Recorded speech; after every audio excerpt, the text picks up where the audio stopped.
Late in the day on Tuesday, when Nevada Senator John Ensign called a press conference in Las Vegas, the news that he was announcing he'd had an affair registered about a 4.0, say, on the political Richter scale.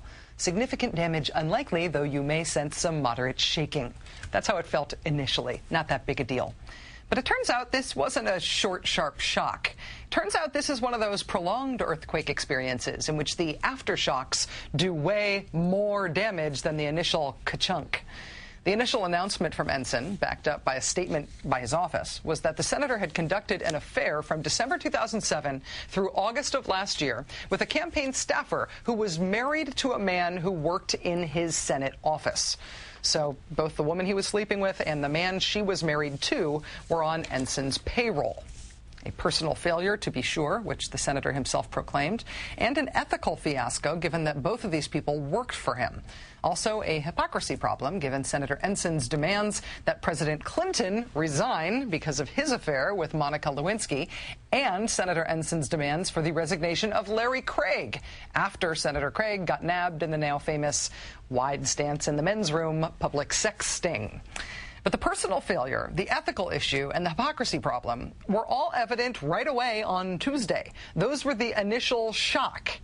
The aftershocks, the subsequent reporting about this scandal, they've been even worse. NBC News has reported that on the day he announced that he'd had the affair, Senator Ensign explained to other senators that the reason he was coming forward about the affair now was because his ex-mistress was trying to extort money from him.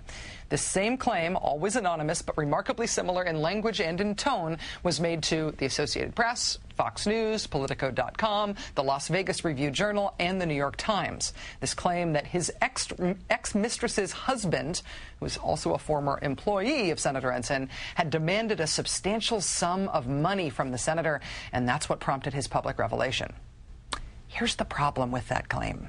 Extortion is a felony. Extortion of a United States senator is the kind of felony that's likely to get a lot of law enforcement attention. But local authorities in Las Vegas and the FBI claim that no reports of an extortion attempt were ever made to them, nor are they investigating any claims of extortion against Senator Ensign specifically.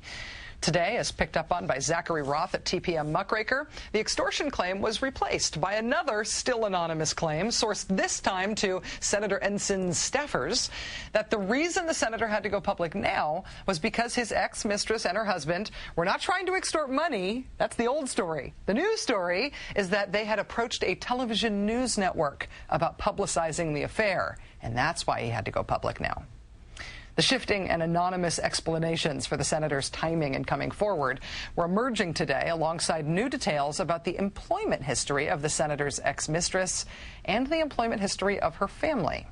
In 2007, when her affair with Senator Ensign began, Cynthia Hampton was employed at Ensign's Battle-Born Political Action Committee. She was earning about $1,400 a month. Once the affair with the senator got underway, her salary was doubled to nearly $2,800 a month. At the same time, Ms. Hampton was also employed by Ensign's campaign committee. Again, around the time the affair began, her salary at the campaign committee doubled from $500 a month to $1,000 a month. Even more remarkably, during the time that Senator Ensign and Cynthia Hampton were having an affair, John Ensign was the head of the National Republican Senatorial Committee. That's the part of the Republican Party responsible for electing and re-electing Republican senators. For the record, depending on how the Coleman-Franken thing turns out, while Ensign was at the helm of the NRSC, the Republican Party lost 8, maybe 9 seats in the Senate.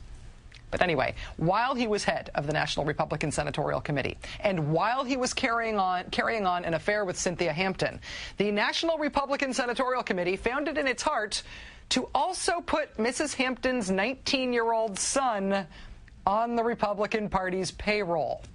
The National Republican Senatorial Committee, then chaired by John Ensign, paid his mistress's 19-year-old son $5,400 over a period that started 4 months into the affair between Senator Ensign and this young man's mother, and ending the month that the affair ended.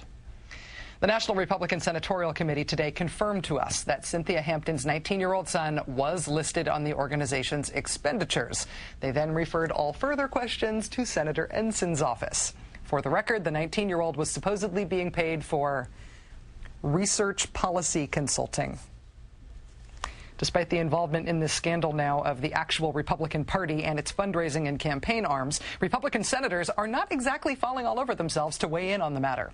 Senator Kyle said, "I'm not going to say anything." Senator Grassley said, "It would be intellectually dishonest for me to comment." Senator Gregg said, "It's a personal matter." Senator Crapo said, "I'm going to reserve comment." Senator Collins said, "I don't have a comment right now." Senator Vitter, he said, "I'm late." He actually said, "I'm late." Senator Vitter. The John Ensign scandal, it seems, is just getting started. If Republican senators try to ignore this the way they've tried to ignore David Vitter after his prostitution problem, does that mean that the Democrats can pass any old gay rights legislation they want without fear of family values moralizing from the wide stance side of the aisle?